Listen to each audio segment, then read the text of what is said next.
राज कपूर जी का असली नाम रणबीर राज कपूर है। प्यार से उन्हें राज कपूर बुलाते हैं। उनका जन्म 14 दिसंबर 1924 को कपूर हवेली में हुआ था, जो ब्रिटिश भारत के पेशावर में कपूर खानदान के एक पंजाबी हिंदू परिवार में हुआ था। उनके पिता पृथ्वीराज कपूर और माता रामसरनी देवी कपूर थे। वो परिवार में 6 बच्चों में से सबसे बड़े थे। उनके भाई अभिनेता शम्मी कपूर और शशि कपूर थे। उनकी एक बहन भी थी जिनका नाम उर्मिला सियाल था। 2 अन्य भाई देविंदर और रविंदर की मृत्यु बाल अवस्था में ही हो गई। कपूर परिवार बाद में निवास और शिक्षा के लिए पेशावर से बॉम्बे चला गया।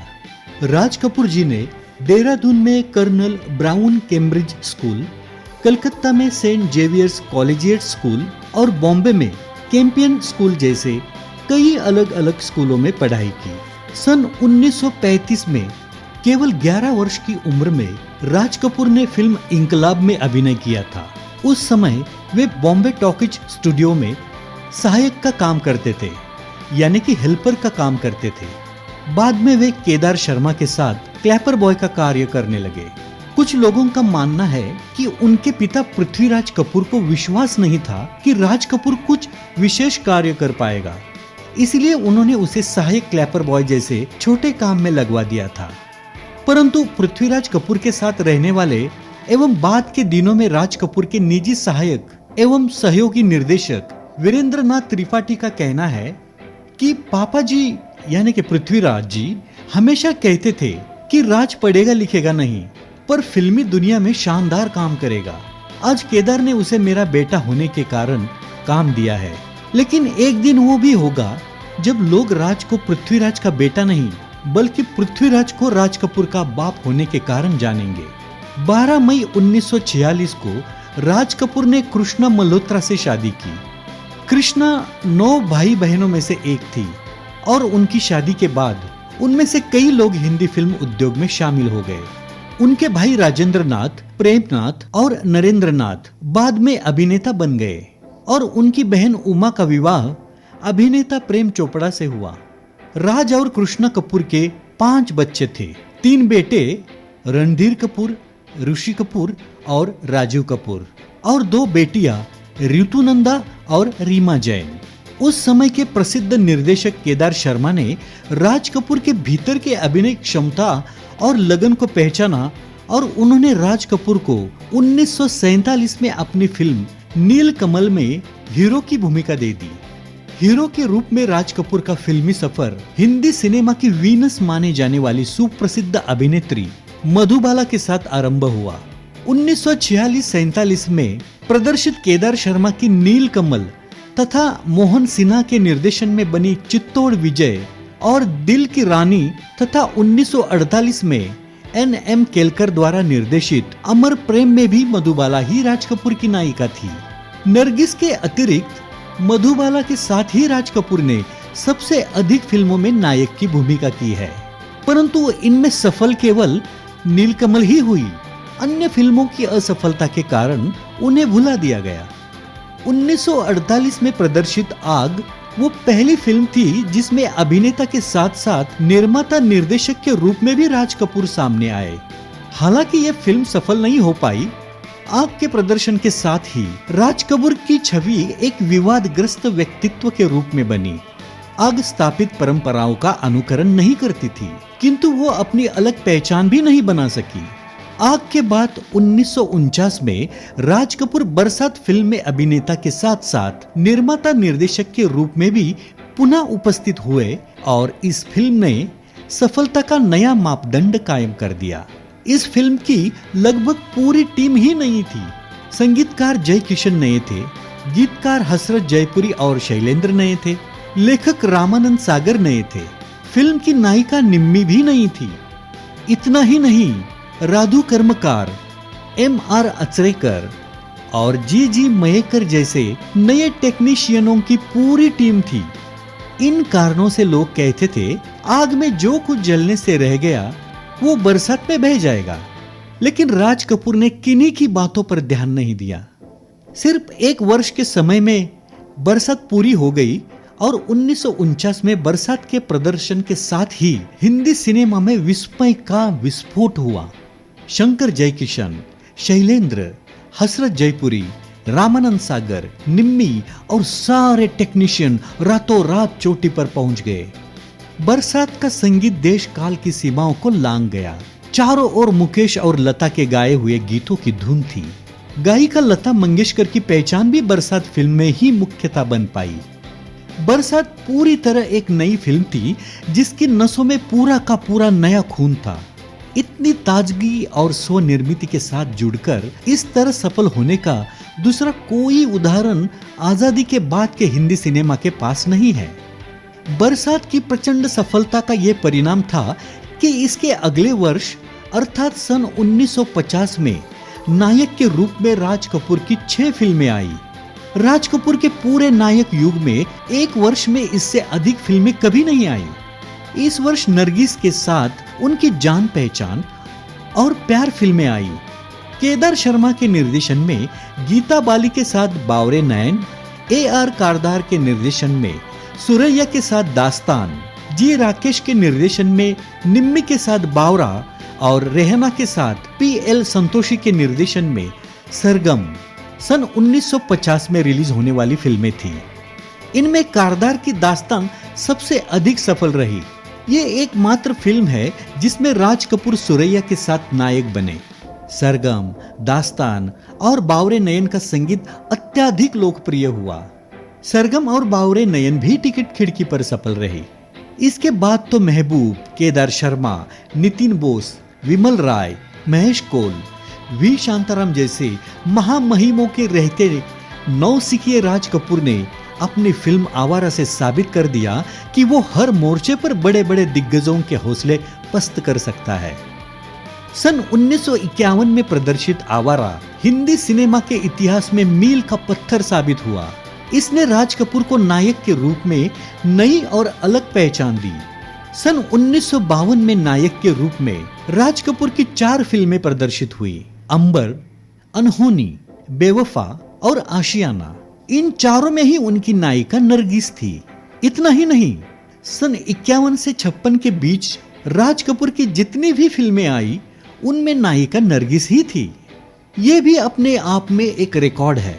इस वर्ष की जयंत देसाई निर्देशित अंबर सबसे सफल फिल्म थी और ख्वाजा अहमद अब्बास निर्देशित अनहोनी सबसे असफल। ML आनंद के निर्देशन में बनी बेवफा इस वर्ष की एक महत्वपूर्ण फिल्म थी जिसमें राज नरगिस के साथ अशोक कुमार भी थे। अशोक कुमार ने बेवफा में एक भावुक चित्रकार की भूमिका में मर्मस्पर्शी अभिनय किया था। सन 1953 राज कपूर के लिए दुर्भाग्यपूर्ण वर्ष साबित हुआ। इस वर्ष उनकी RK फिल्म की 3 फिल्में रिलीज हुई, आह, धूम और पापी। ये तीनों ही फिल्में असफल हो गई। हालांकि इनमें से आह की असफलता एक आश्चर्यजनक बात थी। इसमें राज कपूर ने टीबी के मरीज के रूप में एक निराश प्रेमी की भूमिका निभाई थी जिसे दर्शक स्वीकार नहीं कर पाए। सन 1953 की तीनों फिल्मों की असफलता से राज कपूर की लोकप्रियता को गहरा धक्का लगा। राज कपूर के पास उस समय कोई फिल्म नहीं थी, लेकिन वे हार मानने वाले व्यक्तित्व नहीं थे। आह की असफलता के तुरंत बाद RK फिल्म के अंतर्गत एक ऐसी फिल्म बनाई गई जिसने पूरे फिल्म उद्योग को चौंका दिया। यह फिल्म थी बूट पॉलिश, जिसमें राज कपूर स्वयं नायक भी नहीं थे और नरगिस भी नहीं थी। इसमें थे 2 बाल कलाकार, बेबी नाज और रतन कुमार, और प्रसिद्ध चरित्र अभिनेता अब्राहम डेविड। बाल फिल्मों की सफलता हमेशा ही संदिग्ध रही है, परंतु राज कपूर के महत्वाकांक्षी व्यक्तित्व के अनुरूप बूट पॉलिश एक ऐसा करिश्मा साबित हुई जिसने उनकी प्रतिष्ठा पर लगे धक्के के एहसास तक को नष्ट कर दिया। इसकी रजत जयंती सफलता ने पूरे फिल्म उद्योग को अचंभे में डाल दिया। 1955 में RK फिल्म की श्री 420 ने फिर से राज कपूर को सबसे बढ़कर बना दिया। इस फिल्म को सफलता तो मिली ही, देश विदेश में सराहना भी हुई, और इन दोनों से बढ़कर ये कि श्री 420 अपने समय की सबसे अलग फिल्म थी, बिल्कुल नए मिजाज की। दर्शकों को इसमें नया स्वाद मिला। उन्होंने इसकी संवेदनशील भाषा में सामाजिक जिंदगी का एक नया अर्थ पहचाना। तब देश आजाद हुए कुल 8 वर्ष हुए थे। जनमानस पर आजादी का नशा छाया हुआ था।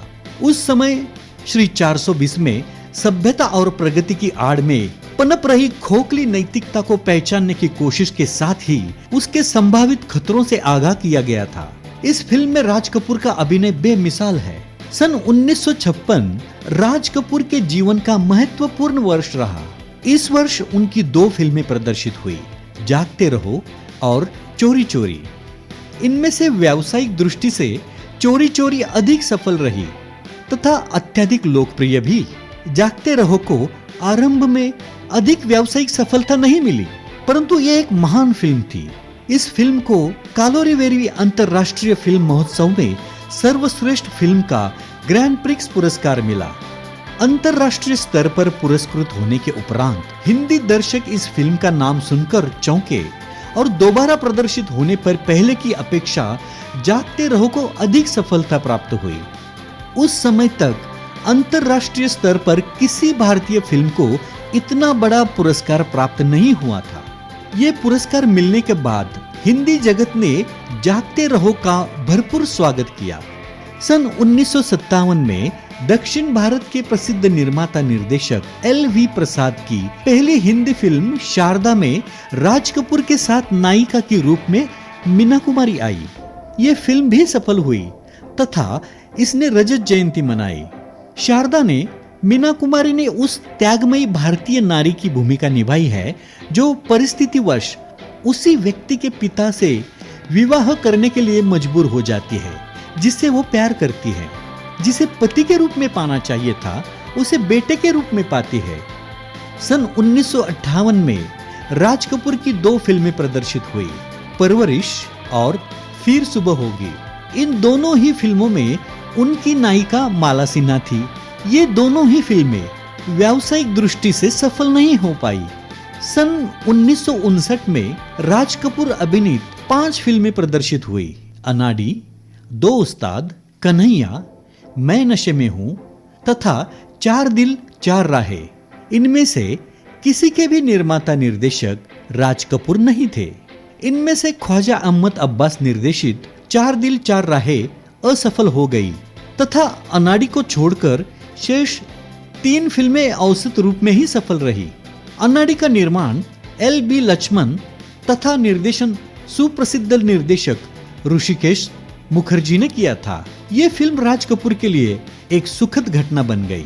1956 में नरगिस के अलग हो जाने के बाद 1959 में आकर अनाड़ी ने राज कपूर को फिर अनोखे रूप में प्रस्तुत किया। निराशा का एक दौर समाप्त हुआ। इसमें उत्कृष्ट अभिनय के लिए राज कपूर को सर्वश्रेष्ठ अभिनेता का फिल्म फेयर पुरस्कार भी प्राप्त हुआ। सन 1960 में राज कपूर की 3 फिल्में प्रदर्शित हुई, छलिया, श्रीमान सत्यवादी तथा जिस देश में गंगा बहती है। इनमें से श्रीमान सत्यवादी असफल साबित हुई, जबकि भारत पाक विभाजन की पृष्ठभूमि पर आधारित छलिया सफल हुई। जिस देश में गंगा बहती है का निर्माण भी राज कपूर ने ही किया था। यह फिल्म काफी उत्तम तथा सफल सिद्ध हुई। इसमें उत्तम अभिनय के लिए राज कपूर को तो सर्वश्रेष्ठ अभिनेता का फिल्म फेयर पुरस्कार मिला ही, इस फिल्म को भी सर्वश्रेष्ठ फिल्म का फिल्म फेयर पुरस्कार प्राप्त हुआ। सन 1961 में राज कपूर की एकमात्र फिल्म प्रदर्शित हुई, नजराना, तथा 1962 में आशिक। नजराना मद्रास के सुप्रसिद्ध निर्माता निर्देशक श्रीधर की पहली हिंदी फिल्म थी। इसमें राज कपूर की नायिका थी वैजयंती माला। प्रेम और कर्तव्य के अंतर्द्वंद को प्रस्तुत करने वाली नजराना में राज कपूर ने लंबे समय के बाद गंभीर भूमिका निभाई थी। ये अभिनय की दृष्टि से उनकी महत्वपूर्ण फिल्म है। आशिक ऋषिकेश मुखर्जी के निर्देशन के बावजूद अस्त व्यस्त पटकथा के कारण अधिक सफल साबित नहीं हो पाई। सन 1963 में प्रदर्शित दिल ही तो है तथा एक दिल 100 अफसाने एवं 1964 में प्रदर्शित दुल्हा दुल्हन सामान्य रूप से ही सफल हुई। दिल ही तो है में मन्ना डे की आवाज में गाया गया सुप्रसिद्ध गीत था लागा चुनरी में दाग छुपाऊं कैसे। 26 जून 1964 को अखिल भारतीय स्तर पर संगम प्रदर्शित हुई। इसके 100 से भी अधिक प्रिंट एक साथ रिलीज किए गए थे। ये निर्माता, निर्देशक तथा अभिनेता सभी रूपों में राज कपूर की पहली रंगीन फिल्म थी। संगम के निर्माता, निर्देशक, संपादक और नायक वे स्वयं थे। इस फिल्म के लिए उन्हें फिल्म फेयर सर्वश्रेष्ठ निर्देशक पुरस्कार और फिल्म फेयर सर्वश्रेष्ठ संपादक पुरस्कार भी प्राप्त हुए। ये राज कपूर की पहली फिल्म थी जिसमें कोई संदेश नहीं था। भारत में ही नहीं, यूरोप के अनेक देशों में भी संगम को बहुत सफलता मिली। संगम ने राज कपूर को एशिया का सबसे बड़ा शोमैन बना दिया। संगम में राज कपूर की नायिका सुप्रसिद्ध नर्तकी अभिनेत्री वैजयंतीमाला थी तथा सह अभिनेता राजेंद्र कुमार थे, जिनकी भूमिका को अपने उदार स्वभाव के अनुरूप ही राज कपूर ने स्वयं की भूमिका से भी अधिक महत्व दिया था। 1966 में राज कपूर तथा वहीदा रहमान अभिनीत तीसरी कसम प्रदर्शित हुई। ये हिंदी साहित्य के सुप्रसिद्ध कथाकार फणीश्वर नाथ रेणु रचित इसी नाम की लंबी कहानी पर केंद्रित थी। इसका निर्माण कवि गीतकार शैलेंद्र ने किया था।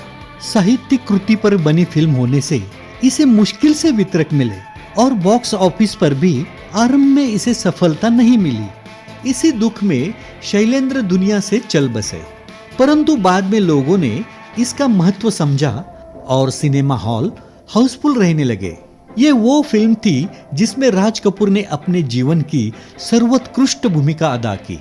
हालांकि इस फिल्म के लिए उन्होंने अपने मित्र कवि गीतकार शैलेंद्र से मात्र 1 रुपया लिया था।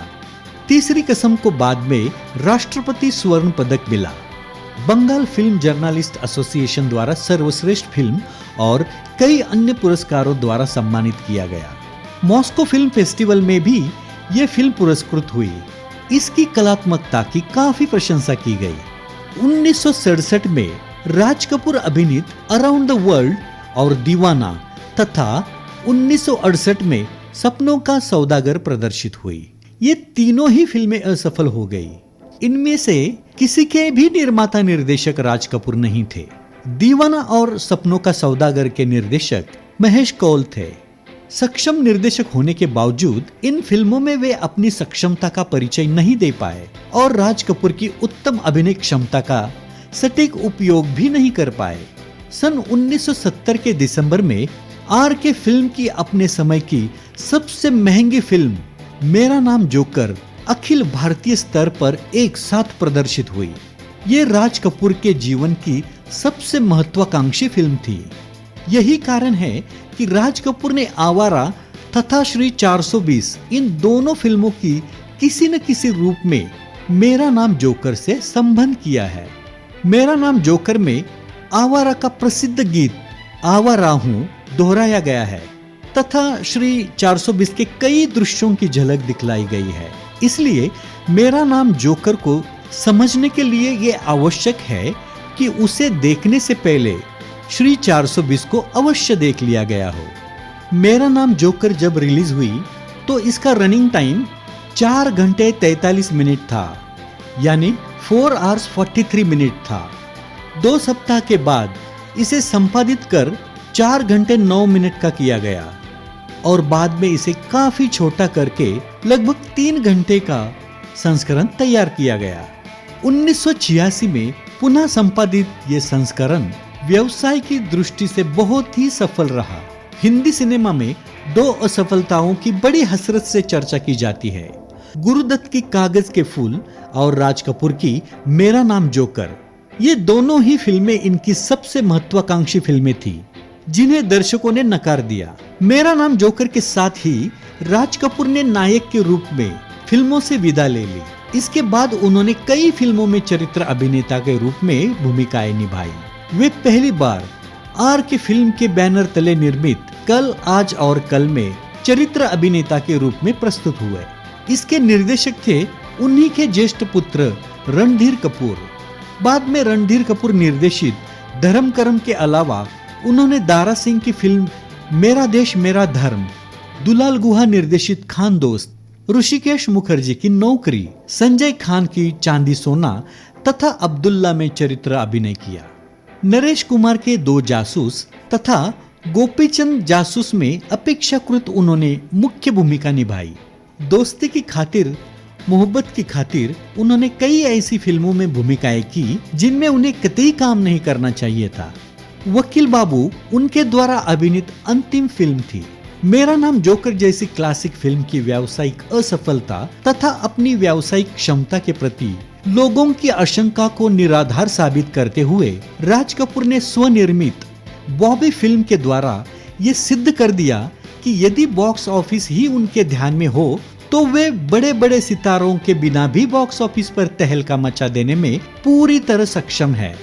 बॉबी सन 1973 में प्रदर्शित हुई, जो बॉक्स ऑफिस पर सुपरहिट हुई। अपने इस फिल्म में उन्होंने अपने बेटे ऋषि कपूर और डिम्पल कपाड़िया जैसे बिल्कुल नए कलाकारों को मुख्य भूमिका में लिया और दोनों ही सुपरहिट स्टार साबित हुए। इस फिल्म में उस समय व्यावसायिक सफलता के सारे रिकॉर्ड तोड़ दिए। बॉबी फिल्म की सफलता के बाद राज कपूर ने अगली फिल्म सत्यम शिवम सुंदरम बनाई, जो कि फिर एक बार हिट हुई। जितनी आकांक्षाएं इसको लेकर पैदा की गई थी, उन पर यह पूरी नहीं उतरी। हालांकि उन्होंने इस फिल्म पर पानी की तरह पैसा बहाया। इस फिल्म के क्लाइमैक्स में बाढ़ का दृश्य था, जिसे फिल्माने के लिए उन्होंने अपने खर्च से नदी पर बांध बनवाया और नदी में भरपूर पानी भर जाने के बाद बांध को तुड़वा दिया, जिससे कि बाढ़ का स्वाभाविक दृश्य फिल्माया जा सके। सत्यम के बाढ़ दृश्य इतने प्रामाणिक इसलिए लगते हैं कि वे असली बाढ़ के दृश्य है। दरअसल वे दृश्य बहुत खतरा उठाकर लिए गए हैं, क्योंकि बाढ़ का तेज बहाव यूनिट के सदस्यों को मुसीबत में डाल सकता था। खुद राज कपूर कमर तक पानी में खड़े रहकर काम कर रहे थे। जब बाढ़ का पानी उतर गया, तब देखा कि सत्यम के लिए लगाया पूरा गांव बह गया। मंदिर का विशाल सेट लगभग नष्ट हो गया है। राज कपूर ने उस समय भी शूटिंग की जब बाढ़ का पानी उतार पर था, क्योंकि फिल्म में उन दृश्यों की भी आवश्यकता थी। सत्यम शिवम सुंदरम के बाद राज कपूर ने प्रेम रोग का निर्माण किया। इसका निर्देशन भी उन्होंने स्वयं किया। इसमें नायक के रूप में ऋषि कपूर एवं नायिका के रूप में पद्मिनी कोल्हापुरे को ले लिया। आरंभ में इस फिल्म की सफलता की गति काफी धीमी रही। इसके विरुद्ध प्रचार भी खूब हुआ था, परंतु धीरे धीरे ये संभलती चली गई तथा सफल भी हो गई। अनेक स्थानों पर इसने रजत जयंती मनाई। ये न केवल विधवा विवाह की समस्या पर आधारित थी, परंतु ये औरत के बारे में तत्कालिक सामंती सोच पर बहुत से सूक्ष्मता से प्रहार करने वाली फिल्म थी। सन 1985 में रणधीर कपूर द्वारा निर्मित तथा राज कपूर द्वारा निर्देशित फिल्म राम तेरी गंगा मैली प्रदर्शित हुई। ये वो समय था जब पिछले कुछ वर्षों में फिल्म उद्योग के प्राय सभी हिंदी फिल्म निर्माता चमत्कारी सफलता का मुंह देखने के लिए तरस गए थे। इस फिल्म के रिलीज होने के एक दिन पहले तक किसी को भी अनुमान नहीं था कि राज कपूर का जादू फिर लोगों के सिर चढ़कर बोलेगा। वैसे भी फिल्म में कोई स्टार नहीं था जिसका सम्मोहन दर्शकों को खींचता। राजीव कपूर की इससे पहले की सारी फिल्में फ्लॉप हो चुकी थी, लेकिन जब यह फिल्म रिलीज हुई तो इसने सफलता का नया कीर्तिमान रच दिया। फिल्म में एक दृश्य में पहाड़ों में रहने वाली एक लड़की के दिखलाए गए छोटे से उन्मुक्त दृश्य पर कुछ लोगों ने काफी हल्ला मचाया, परंतु इस फिल्म को देखने के लिए पारिवारिक दर्शकों की भारी भीड़ तथा उसमें भी महिलाओं की प्रभुत संख्या ने सबके मुंह बंद कर दिए। राम तेरी गंगा मैली बनाने के बाद वे हिना के निर्माण में लगे थे, जिसकी कहानी भारतीय युवक और पाकिस्तानी युवती के प्रेम संबंध पर आधारित थी। हिना के निर्माण के दौरान राज कपूर की मृत्यु हो गई और उस फिल्म को उनके बेटे रणधीर कपूर ने पूरा किया। राज कपूर को संगीत की बहुत अच्छी समझ थी, साथ ही साथ वे ये भी अच्छी तरह से जानते थे कि किस तरह के संगीत को लोग पसंद करते हैं। यही कारण है कि आज तक उनके फिल्मों के गाने लोकप्रिय हैं। शंकर जयकिशन जैसे प्रसिद्धि के शिखर तक पहुंचने वाले संगीतकार को उन्होंने ही अपनी फिल्म बरसात में पहली बार संगीत प्रस्तुतिकरण का अवसर दिया था। फिल्म बरसात से राज कपूर ने अपनी फिल्मों के गीत संगीत के लिए एक प्रकार से एक टीम बना लिया था, जिसमें उनके साथ गीतकार शैलेंद्र तथा हसरत जयपुरी, गायक मुकेश और संगीतकार शंकर जयकिशन शामिल थे। ये सभी एक दूसरे के अच्छे मित्र थे और बहुत लंबे अरसे तक एक साथ मिलकर काम करते रहे। राज कपूर अपने जीवन के अंतिम वर्षों में अस्थमा से पीड़ित रहे। 2 जून 1988 में 63 वर्ष की आयु में बीमारी से संबंधित जटिलताओं के कारण उनकी मृत्यु हो गई। वो उस कार्यक्रम में गिर गए जहां उन्हें नई दिल्ली में दादा साहब फाल्के पुरस्कार प्राप्त करना था। अस्थमा से उत्पन्न जटिलताओं के कारण दम तोड़ने से पहले वो लगभग 1 महीने तक अस्पताल में भर्ती रहे थे। राज कपूर को सन 1987 में दादा साहब फाल्के पुरस्कार प्रदान किया गया। उन्हें कला के क्षेत्र में भारत सरकार द्वारा सन 1971 में पद्म भूषण से सम्मानित किया गया।